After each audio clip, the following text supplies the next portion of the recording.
Friends, very good afternoon. कैसे हैं आप सब? होप आप सब अच्छे होंगे। जैसा कि आप लोगों को पता है कि हमारी क्लास 11 की सोशोलॉजी कंप्लीट हो चुकी है। आज से हम स्टार्ट करेंगे अपने क्लास 12 की सोशोलॉजी, जिसमें आज हम पढ़ेंगे क्लास 12 की सोशोलॉजी का बुक 1, जो कि है इंट्रोड्यूसिंग इंडियन सोसाइटी। ठीक है, इंडियन सोसाइटी। तो वीडियो स्टार्ट करने से पहले मैं आपको एक छोटी सी इन्फॉर्मेशन देना चाहूँगी कि अगर किसी भी बच्चे को क्लास 11, क्लास 12 या किसी भी रेफरेंस बुक सोशोलॉजी के हैंड रिटन नोट्स चाहिए होंगे तो वो परचेज़ करने के लिए मेरा डिस्क्रिप्शन बॉक्स चेक कर सकता है। या अभी तक आपने क्लास 11 की प्लेलिस्ट नहीं देखी है, क्लास 11 की सीरीज़ वीडियोज़ नहीं देखी हैं, तो आप मेरे प्लेलिस्ट में जाके देख सकते हैं। आज हम स्टार्ट करेंगे क्लास 12 इंडियन सोसाइटी का चैप्टर 1, इंट्रोड्यूसिंग इंडियन सोसाइटी। ठीक है, कि हम मतलब ये बहुत पूरे क्लास 12 का बहुत एक बेसिक टर्म है। तो ये काफ़ी बेसिक कॉन्सेप्ट है हमारा चैप्टर का, जिसमें हमें मतलब ये इम्पॉर्टेंट तो है क्योंकि हम जब भी जानते हैं कि हमें कुछ ब्रॉड पढ़ने के लिए हमें उसका बेसिक जानना ज़रूरी है, तो हम इसको एक बेसिक लेवल पे पढ़ेंगे। बाकी जो भी चैप्टर्स हैं हम उसको काफ़ी ब्रॉड में देखेंगे। मतलब इस चैप्टर में आपके बुक में ही बेसिक लेवल पे दिया है, ऐसा नहीं है कि आपके बुक में दिया है मैंने छोड़ दिया, ऐसा कुछ नहीं है। ये एक बेसिक लेवल है, तो हम उसको उसी तरह पढ़ेंगे। ठीक है, अब इसमें बता रहा है कि जब आप एक सोसाइटी में रहते हो, ठीक है, तो आपको ऐसा नहीं है जैसे आप हिस्ट्री, ज्योग्राफी और ये सब चीज़ें जब आप बुक पढ़ते होगे, कोई रेफरेंस लेते होगे, कोई आपको बताता होगा तब पता चलता है। लेकिन इसमें यही बताने की कोशिश की गई है कि सोशोलॉजी क्या होता है, आपके बर्थ के साथ ही शुरू हो जाता है। ठीक है, आपने जब एक सोसाइटी में जन्म लिया तो उस जन्म से लेके जब तक आप कोई रेफरेंस बुक ना उठा लो तब तक आप सोसाइटी की बहुत सारी बातें ऐसी होती हैं कि जो आप सीख चुके होते हो, जो जिसको आपको बताने की ज़रूरत नहीं होती है। आपकी एक मेंटेलिटी उस चीज़ों को लेके बन चुकी होती है। ठीक है, तो इसमें फर्स्ट बोल रहा है no one starts from zero. इसमें कोई ऐसा सोशोलॉजी में कोई भी बंदा ऐसा नहीं है जिसको क्या करना पड़े, जीरो से स्टार्टिंग करनी पड़े। ठीक है, no one starts from zero. मतलब जब भी आप सोशोलॉजी की बात करते हो तो हर कोई है जिसको एक बेसिक चीज़ें क्या होंगी पता होंगी। ठीक है, उसका कल्चर उसे पता होगा, उसके बैकग्राउंड्स उसे पता होंगे, अपनी सोसाइटी को वो जानता होगा। तो आपको उसके लिए सोशोलॉजी एकदम जीरो से या उसको सोशोलॉजी एकदम जीरो से स्टार्ट करने की ज़रूरत नहीं होती है। No need of exploit teaching. ठीक है, एक्सप्लिसिट होना चाहिए, एक्सप्लिसिट टीचिंग। यहाँ पे जो बेसिक चीज़ें बता रही हैं कि हर समय हमें क्या होना चाहिए, एक टीचिंग की ज़रूरत नहीं होती है कि हर कोई हमें सिखाए तभी हमें पता चले। सोशोलॉजी क्योंकि एक ऐसा टर्म है जिसमें हमें क्या होती है, एक बेसिक नॉलेज हम अपने बाय बर्थ से ही क्या होते हैं, सीखते चले आ रहे होते हैं। ठीक है, ऐसा नहीं होता कि कोई हमें बताए सिखाए तभी हम क्या करेंगे, सीखेंगे। एक मिनट फ्रेंड्स। ठीक है, तो integral part of growing up, आप जैसे जैसे बड़े होते हो, अपनी एक मैच्योर स्टेज आप पे आते हो, जब आप क्या करते हो, एक्चुअली में सोशोलॉजी को समझते हो, तब तक क्या होता है, आपका ये एक कहीं ना कहीं इंटीग्रल पार्ट बन चुका होता है। आपके अंदर क्या होता है, सोशोलॉजी के कुछ कॉन्सेप्ट्स होते हैं जो ऑलरेडी डेवलप्ड हो चुके होते हैं। इट्स नॉलेज कम नेचुरली और ऑटोमेटिकली। जैसे कि हम लोग बोलते हैं कि थोड़ी बहुत जो भी सोशलॉजी की नॉलेज है वो आपको नेचुरली अपने आप सोसाइटी के साथ रह रहे हो ऑटोमेटिकली आ जाती है। जब आपको आपके रिलीजन, कल्चर, ये सब चीज़ों के बारे में बताया जाता है तो आप क्या करते हो, आपको ये सब चीज़ें पता हो जाती है। ठीक है, ठीक है, तो इसमें बता रहा है कि प्रायर नॉलेज। ठीक है, अब ये जो आपको बाय बर्थ के साथ आपके, ठीक है, इसमें ये बताने की कोशिश की जा रही है कि ये जो आपके प्रायर नॉलेज है, ठीक है, जो आपको आपके बाय बर्थ, आपके जन्म के साथ जो चीज़ें आपको मिल जाती हैं, आपको नॉलेज होती हैं, तो उसके कुछ एडवांटेजेस भी होते हैं और कुछ डिसएडवांटेजेस भी होते हैं। ठीक है, तो एडवांटेजेस देख लेते हैं इसके क्या है। इसके एडवांटेजेस हैं, student feel familiar not afraid. ठीक है, तो आप उसको जब उस चीज़ की स्टडी कराओगे, पर्टिकुलरली जब वो सोशलॉजी पढ़ेगा या चीज़ों के बारे में पढ़ेगा, तो वो उसको क्या होगा, उसको लगेगा कि हाँ इससे हम रिलेटेड हैं, हम इससे क्या है, फैमिलियर है। उसको वो उस चीज़ से घबराएगा नहीं, उससे डरेगा नहीं। ठीक है, उसको वो चीज़ें जानी पहचानी और पढ़ी हुई लगेंगी। ठीक है, फिर उसके कुछ डिसएडवांटेजेस हैं। डिसएडवांटेजेस क्या है, ऑलरेडी हैव एन ओपिनियन। कभी कभी कुछ चीज़ें हमारे दिमाग में इस तरीके से बैठी होती हैं कि हम क्या होते हैं, उस चीज़ का ओपिनियन अपने मन में ऑलरेडी बना लिए होते हैं, ठीक है। तो हमें जब वो चीज़ें पढ़ाई जाएंगी तो भी हमें क्या होता है, हम अपने ओपिनियन के अकॉर्डिंग ही उसको जज करेंगे, ठीक है। जैसे हमें अपनी फैमिली के बारे में पढ़ाया जाएगा, ठीक है, चाचा मामा जो भी लोग होते हैं हमारे फैमिली में, उनके बारे में बताया जाएगा। लेकिन अगर हमने शुरू से अपने उस फैमिली में कहीं ना कहीं कन्फ्लिक्ट देखा है, ठीक है, और हमें अचानक से सडनली पढ़ाया जा रहा है कि हमारे जो इसको फैमिली मेम्बर्स होते हैं वो बहुत अच्छे होते हैं, बहुत सपोर्टिंग होते हैं, हमें उनकी रिस्पेक्ट करनी चाहिए, तो हमारे मन में ये कहीं ना कहीं ये बातें क्लिक करने लगेंगी, क्योंकि हमने बचपन से क्या देखा है, अपने फैमिली में कन्फ्लिक्ट देखा है, लड़ाई झगड़े देखे हैं। तो ये चीज़ें हमें कन्फ्लिक्ट करेगी कि हमें बताया तो कुछ और जा रहा है, लेकिन हमने अपने चीज़ें देखी कुछ और है अपने घर में। तो ये चीज़ें होती है कि जब हमें कुछ नॉलेज बचपन से हो जाता है किसी बारे में, तो हम उसकी एक ओपिनियन, एक राय बना के चलते हैं, और जब उस राय को हमें कोई दूसरे वे में बताता है तो वो चीज़ें हमें क्या होती है, डिस्ट्रैक्ट करती है, चीज़ें हमें बदली बदली लगती हैं। तो कुछ एडवांटेजेस भी हैं उसके इसके, और कुछ डिसएडवांटेजेस भी हैं, ठीक है। We need to unlearn what we already know about the society, ठीक है। तो इसीलिए बोल रहा है कि जब हमें एक सोसाइटी के बारे में पढ़ना हो, हमें अपने नेबर्स, अपने कल्चर, अपने रिलीजन के बारे में जब पढ़ना हो, तो हमने पहले क्या चीज़ देखा है, क्या चीज़ सीखा है, हमें वो सब क्या होता है, भूलना पड़ता है। क्योंकि अगर हम कोई ओपिनियन बना के चल रहे हैं तो हम कुछ नया कभी भी नहीं सीख पाएंगे। पहले आपने जो अब तक सीखा है, उसे आपने जो भी देखा है उसे भूलो, देन आप एक सोसाइटी की स्टडी करो, तब आपको वो चीज़ें ज़्यादा अच्छे से समझ में आएंगी, ठीक है। नेक्स्ट है हमारा इनिशियल स्टेज अनलर्निंग। तो इसीलिए हमें बोला जा रहा है कि अगर सोशलॉजी पढ़नी है, सोशलॉजी की हमें स्टडी करनी है, तो उसकी सबसे फर्स्ट स्टेज क्या होती है, इनिशियल स्टेज उसकी क्या होती है कि सबसे पहले आपको अनलर्निंग करनी होगी, कि आपने जो सीखा है, जो सुना है सोसाइटी से अब तक, उसको पहले आप भूलो, ठीक है। दूसरा है प्रायर नॉलेज के बारे में बता रहा है कि particular new point social context shapes our opinion, ठीक है। जो पर्टिकुलर व्यू पॉइंट होगा यहाँ पे, ठीक है, viewpoint, social context shapes our opinion, beliefs and expectations about society and social relation. कि हमें क्या होता है कि लोग क्या है, लोगों के बारे में हमें, अपने नेबर्स के बारे में पता होता है कि ये इस तरीके का, हमें अपने बिलीव्स, हम किसको मानते हैं, हम किस पे विश्वास करते हैं, ये पता होता है। हमें सोसाइटी से क्या एक्सपेक्टेशंस है, ये सब चीज़ें हमें क्या होती हैं, पहले से पता होती हैं।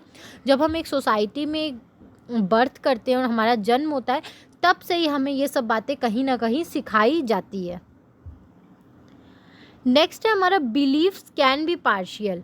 अब हम जो विश्वास कर रहे हैं, ठीक है, वो दो तरीके से हो सकता है, वो कब पार्शियल हो सकता है, ठीक है। इसमें ये बता रहा है कि हमारा कभी कभी बिलीव क्या होता है, पार्शियल हो जाता है, हम किसी एक के कंटेक्स्ट में बात कर सकते हैं, ठीक है। पहला तो बताया है इनकम्प्लीट हो सकता है, ठीक है, और दूसरा बताया है बायस्ड भी हो सकता है। Unlearn knowledge tilted towards view parts of interest of our own social groups, ठीक है। देखो, जैसे हमें पहले से किसी के बारे में पता है, हम अपने कॉलेज में हैं, ठीक है, हम एज अ जज की तरह वहाँ, या हम एज अ टीचर हैं, ठीक है, हमें क्या है, हम मेरे नेबर या मेरे फैमिली का कोई बच्चा वहाँ पढ़ रहा है, तो ऑफकोर्स सी बातें क्या होगा कि हम या तो सोचेंगे कि मेरे फैमिली का बेटा, जो भी है, बेटा बेटी या जो भी मेंबर है, वो क्या है, फर्स्ट आए, उसकी रैंक आए। तो ये चीज़ें होती हैं क्या कि हम क्या होते हैं, अपने सोशल ग्रुप के लिए काम करने लगते हैं, हमारा इंटरेस्ट जिस चीज़ में होता है हम उसकी तरफ थोड़ा सा बायस्ड हो जाते हैं। Sociology is not the solution. अब आप ये मत सोचना कि ये सब चीज़ें जो भी हमने प्रॉब्लम्स पढ़ी हैं, सोशलॉजी इन सब का सॉल्यूशन बताता है, नहीं, सोशलॉजी पढ़ने के बाद आपको इनका सॉल्यूशन नहीं मिलेगा, ठीक है। It can't show whole reality in completely unbiased way, ठीक है। ये आपको कभी भी ये नहीं बताएगा कि आप एक रियलिटी में बिना भेदभाव किए कैसे रह सकते हो, सोशलॉजी का ये काम नहीं है, ठीक है। सोशलॉजी हम क्यों पढ़ते हैं, वी कैन ऑब्जर्व और see the things by standing somewhere, ठीक है। इसमें ये बताने की कोशिश की जाती है कि जब आप अलग अलग स्टेज पे होते हो तो आपको अलग अलग चीज़ अलग अलग व्यू पॉइंट से दिखती है, ठीक है। मान लो हम एज अ टीचर आपके नज़र में है, ठीक है, हम एज अ टीचर आपको पढ़ा रहे हैं, तो आप हमको एज अ टीचर जानते हो कि हम अच्छा हैं, हम अच्छा पढ़ाते हैं, या आपकी जो भी थिंकिंग हो मेरे बारे में।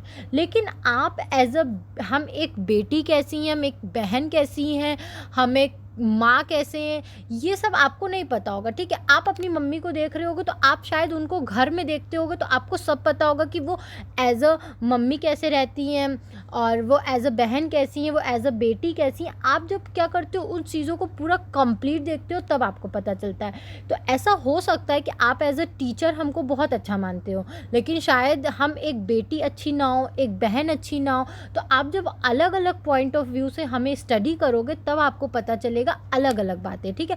तो हम किसी एक चीज़ को स्टडी करके पूरी नॉलेज नहीं बता सकते कि ये कैसा है और ये कैसा नहीं है। हमें चीज़ों को समझने के लिए हर एंगल से उसको स्टडी करना पड़ता है, ठीक है। तो यहाँ पे यही बताने की कोशिश की जा रही है कि जब आप अलग अलग पॉइंट पे होगे तो आपको कुछ अलग अलग नॉलेजेस मिल सकती हैं। तो आप किसी भी एक पॉइंट ऑफ व्यू से किसी भी चीज़ को जज नहीं कर सकते हो।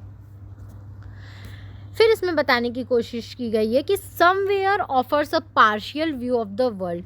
कभी कभी आप देख सकते हो कि क्या होता है कि आप किसी चीज़ को ऑब्जर्व कर रहे हो तो आप उसको पार्शियली भी देख सकते हो।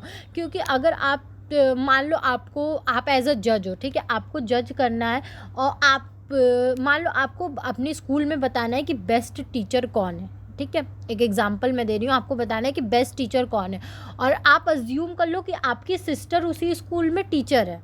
तो आप क्या करोगे, आप अपनी बहन की तरफ बायस्ड रहोगे, आप कहीं ना कहीं उसी को कोशिश करोगे कि उसी को अच्छे टीचर का अवार्ड मिले, ठीक है। आप अपनी बहन को ही फेवर करोगे।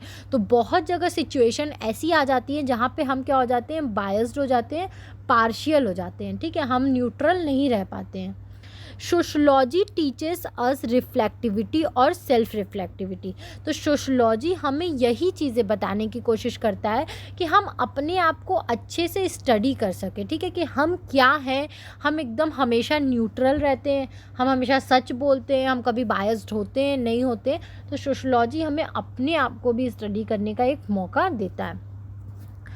Someone making reference to their own artificially critical, quick to criticize and slow to praise होगा, यहाँ पे प्रेज की स्पेलिंग गलत है, वन सेल्फ, ठीक है। यहाँ पे बोल रहा है कि जब आप किसी की बुराई निकालते हो तब तो आप उसके मुंह पे उसकी बुराई कर सकते हो। हम मतलब कहीं पे भी खड़े हो, किसी की बुराई करने में हमको 1 मिनट का भी टाइम नहीं लगता, हम फटाफट बुराई करना शुरू कर देते हैं। लेकिन किसी के अच्छे काम के लिए हम लोग उसको मोटिवेट करने के लिए, उसको प्रेज करने के लिए हम बहुत टाइम लेते हैं।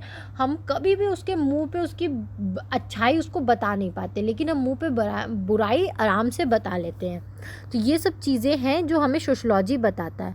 अब हमें बताता है अंडरस्टैंडिंग सोसाइटी। अगर आपको किसी भी सोसाइटी को समझना है अच्छे से तो उसके 2 तरीके होते हैं, ठीक है। एक बता रहा है ज्योग्राफिकल मैप, ठीक है, कि एक आप ज्योग्राफिकल तरीके से उसको समझ सकते हो, उसकी पॉपुलेशन क्या है, कितने परसेंट मैन है, कितने परसेंट वुमेन है। ये एक है सोशल, कि आप क्या कर सकते हो, वहाँ के क्वालिटेटिव वे में वहाँ की जानकारी ले सकते हो, सोसाइटी को आप पढ़ने का काम कर सकते हो, ठीक है। फिर यहाँ पे सी रिट्स मिल्स हमारे एक अमेरिकन सोशोलॉजिस्ट हैं जिन्होंने बताया है sociology can help you to map the links and connection between personal troubles and social issues, ठीक है। सोशोलॉजी आपको एक ऐसा प्लेटफॉर्म देता है या आपकी उस चीज़ों में मदद करता है जहाँ पे आप किसी पर्सनल प्रॉब्लम को एक सोशल प्रॉब्लम से लिंक कर सकते हो, ठीक है। मैं आपको इसका एक एग्जांपल देती हूँ कि ठीक, आपने बहुत अच्छी स्टडी की हुई है, आपने कोई भी कोर्स किया होगा, सब स्टडी अच्छी होती है। मान लो कि आपने कोई अच्छा सा कोर्स किया है लेकिन उसके बाद भी क्या है, आपको जॉब नहीं मिल रही है, आप अनएम्प्लॉयड हो। तो ये एक आपकी पर्सनल प्रॉब्लम हुई, सिर्फ आपको जॉब नहीं मिल रहा। लेकिन जब आप सोसाइटी में गए, लोगों से इंटरेक्ट किया आपने, तो आपको पता चला कि बहुत लोग हैं जिन्होंने अच्छी क्वालिटी एजुकेशन ली हुई है लेकिन वो सब क्या है, अनएम्प्लॉयड है, उनको जॉब नहीं मिली है। तो आपने क्या किया, अपनी प्रॉब्लम से आपकी पर्सनल प्रॉब्लम थी कि आपको जॉब नहीं मिल रही, लेकिन आपने क्या किया, देखा कि नहीं ये तो पूरी सोसाइटी की प्रॉब्लम है, इसका कुछ सॉल्यूशन निकालना चाहिए, ठीक है। तो आप जब अपनी प्रॉब्लम से पूरी सोसाइटी की प्रॉब्लम को कंपेयर करते हो, उसका सॉल्यूशन निकालते हो, तो उसका सॉल्यूशन निकालने में सोशलॉजी हमें एक प्लेटफॉर्म और हमारी मदद करता है, ठीक है। इश्यूज़ कुछ भी हो सकते हैं, ठीक है। सोशल इश्यूज़ बहुत तरीके के होते हैं। एक तो होता है हमारा पहला होता है जनरेशन गैप, कि बहुत बार ऐसा हो सकता है कि जो हमारे दादा दादी हों, हमारे मम्मी पापा हों, हम लोग हैं, हमारे बच्चे हैं, तो इनके में बहुत जनरेशन गैप होता है, क्योंकि शायद उन्होंने जो स्टडी की है, वो जिस बैकग्राउंड से रहे हों, वहाँ पे कुछ और सोचा जाता हो, लेकिन हम आज कुछ और सोचते हैं। तो कभी कभी ये जनरेशन गैप जो होती है, उसमें क्या होता है, जो हमारी थिंकिंग होती है, हमारी सोच होती है, वो मिल नहीं पाती है, ठीक है, मैच नहीं कर पाती है। तो इससे कहीं ना कहीं कन्फ्लिक्ट इशू स्टार्ट हो जाता है, ठीक है। क्योंकि आपने बहुत बार देखा होगा कि आपके दादा दादी, आपके मम्मी पापा लड़कियों को नहीं पढ़ाते हैं, लड़कों को पढ़ाते हैं, उनका मानना है लड़कियों को कहीं नहीं जाना चाहिए, लड़कों को जाना चाहिए। तो ये प्रॉब्लम नहीं है, ये उनकी थिंकिंग है, ठीक है, उनकी जनरेशन की ये एक प्रॉब्लम है, क्योंकि जब वो जनरेशन में थे तो शायद यही चीज़ उनको सिखाई गई थी, लेकिन आज हमारी जनरेशन बदल गई है। तो ये एक जनरेशन गैप है, जनरेशन कन्फ्लिक्ट है, ठीक है। उनको पर्सनली कोई प्रॉब्लम नहीं है कि लड़का पढ़े या लड़की पढ़े, लेकिन उनके दिमाग में शुरू से ये चीज़ है, तो वो क्या करते हैं, सोचते हैं कि वो चीज़ है हम पे भी अप्लाई करें। तो काफ़ी टाइम क्या हो जाता है, जनरेशन गैप के वजह से भी हमें कन्फ्लिक्ट देखने को मिलता है। फिर है अनएम्प्लॉयमेंट। अनएम्प्लॉयमेंट एक बहुत बड़ा सोशल इशू है, कि बहुत सारे लोग क्या है, अनएम्प्लॉयड हैं। जब लोगों के पास काम नहीं होता है, तो कहीं ना कहीं वो लोगों के साथ कन्फ्लिक्ट करते हैं, वो अपने राइट्स को मांगने के लिए क्या करते हैं, कन्फ्लिक्ट हमें बहुत बार देखने को मिलता है। कम्युनलिज्म, जैसे कि कास्टिज़म और क्लास, ठीक है, जो ऊंची जाति नीची जाति का धर्म है, ब्राह्मण क्षत्रिय वैश्य शूद्र, ये सब का हमें क्या होता है, बहुत बार इनके वजह से कन्फ्लिक्ट देखने को मिलता है, कि नीची जात वालों के साथ या लोगों के साथ क्या किया जा रहा है, छुआछूत जैसा भेदभाव किया जा रहा है। कुछ लोगों के साथ कभी कभी तो हमारे जैसे जो अपर कास्ट के लोग हैं, वो लोग भी कन्फ्लिक्ट करने लगते हैं कि जो लोअर कास्ट के लोग हैं उनको रिजर्वेशन क्यों दिया जा रहा है, ये दिया जा रहा है, वो दिया जा रहा है। तो बहुत सारे ऐसे इशू होते हैं जहाँ पे हमें कन्फ्लिक्ट देखने को मिलता है। फिर है जेंडर इनइक्वालिटी, जो कि काफ़ी पुरानी हमें लग रहा है, जब से हमारी सोसाइटी स्टार्ट हुई है तब से और आज तक भी, और काफ़ी साल तक ये चलने वाली है। जेंडर इनइक्वालिटी की लड़कियों को घर का काम करना चाहिए, लड़कों को बाहर जॉब करना चाहिए, ठीक है। आप जेंडर इनइक्वालिटी हमने पॉलिटी में भी पढ़ा था, कि वहाँ पे एक कहानी मैंने आपको सुनाई थी, कि जब आप पैदा होते हैं अपने घर में, ठीक है, मान लो आपके घर में कोई न्यू बॉर्न बेबी हुआ है, तो आप कभी अज्यूम कर लेना कि अगर वो लड़का हुआ होगा, ठीक है, लड़का हुआ होगा, तो उसके खिलौने के लिए क्या लाया जाता है, कार लाया जाता है, ये बैट बॉल लाया जाता है, गन लाया जाता है। लेकिन जब लड़की होती है तो उसके लिए डॉल लाया जाता है, और कुकिंग यूटेंसिल्स जो होते हैं, बर्तन वर्तन, वो सब लाया जाता है, क्योंकि वो शुरू से एक मेंटालिटी बना दी गई है कि लड़के ही कार चला सकते हैं। क्या आज लड़कियां कार नहीं चला रही हैं, तो लड़कियों को खिलौने में कार क्यों नहीं दिया जाता है। लेकिन ये हमारी एक मेंटालिटी है, जिस मेंटालिटी के अकॉर्डिंग हम वर्क करते हैं, ठीक है, और ये मेंटालिटी अभी बहुत साल तक चलेगी, इस पर हम बहस नहीं करेंगे। फिर हमारा सोशलाइजेशन। सोशलाइजेशन क्या होता है, the act of adopting behavior to the norms of a culture और society is called socialization. Socialization का मतलब होता है जब आप अपने सोसाइटी से या आप अपने कल्चर से अपने नॉर्म्स को क्या करते हो, अडॉप्ट करते हो, कैसे हमें बिहेव करना है, कौन सा कल्चर हमें अपनाना है, ठीक है, सोसाइटी में क्या चल रहा है। जब आप उन चीज़ों को क्या करते हो, अडॉप्ट करते हो, आप उसी के तरीके से वर्क करने लगते हो, बिहेव करने लगते हो, तो इसी को हम लोग सोशलाइजेशन बोलते हैं। सोशलॉजी क्या होता है, अ स्टडी ऑफ सोसाइटी और social life of group interaction and social behaviour, ठीक है, लोग सोसाइटी में किस तरीके से बिहेव कर रहे हैं, उनकी सोशल लाइफ क्या, इन सब को स्टडी करने को ही हम लोग सोशलॉजी बोलते हैं।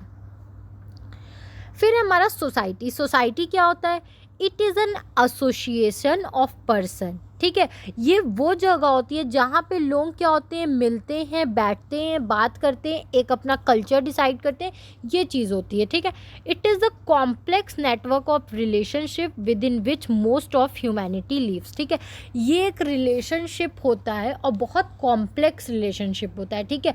कॉम्प्लेक्स रिलेशनशिप क्यों होता है? क्योंकि ये एक ऐसी जगह होती है, एक ऐसा एसोसिएशन होता है जहाँ पे बहुत सारे टाइप के अलग अलग लोग हमें देखने को मिलते हैं। ज़रूरी तो नहीं है मेरे ही टाइप का हर कोई हो। ठीक है। तो हमें काफ़ी अलग अलग लोग एक ही जगह पे जब देखने को मिलते हैं तो उसी को हम लोग बोलते हैं सोसाइटी। कॉलोनियल पीरियड की बात बताई गई है यहाँ पे। कॉलोनियल पीरियड जब भी आप नाम सुनते होंगे आपको हमारे ब्रिटिशर्स की याद ज़रूर आती होगी। तो उसमें बताया है कि कॉलोनियल पीरियड तो आया, ब्रिटिश राज तो था, लेकिन वो अपने साथ बहुत चीज़ लेके आया था। ठीक है। उसमें हमारे सोसाइटी के लिए काफ़ी एडवांटेजेस भी लेके आए थे। ठीक है। क्योंकि जब वो आया तभी लोगों को एहसास हुआ कि हम एक साथ रहकर ही क्या कर सकते हैं, सामने वालों का मुकाबला कर सकते हैं। ठीक है। तो वहाँ पे इंडियन कंसाइसनेस आया कि लोग एक साथ इकट्ठा हुए। तब उन्होंने ना हिंदू देखा, ना मुस्लिम देखा, ना क्रिश्चियन देखा, ना ईसाई देखा, सब मिल के अपने हक के लिए लड़े। ठीक है। अपने देश के लिए लड़े। यूनिफिकेशन आया। ठीक है। एकता आई और मॉडर्नाइजेशन और कैपिटलिस्ट चेंज आया। लोग मॉडर्न हुए। ठीक है।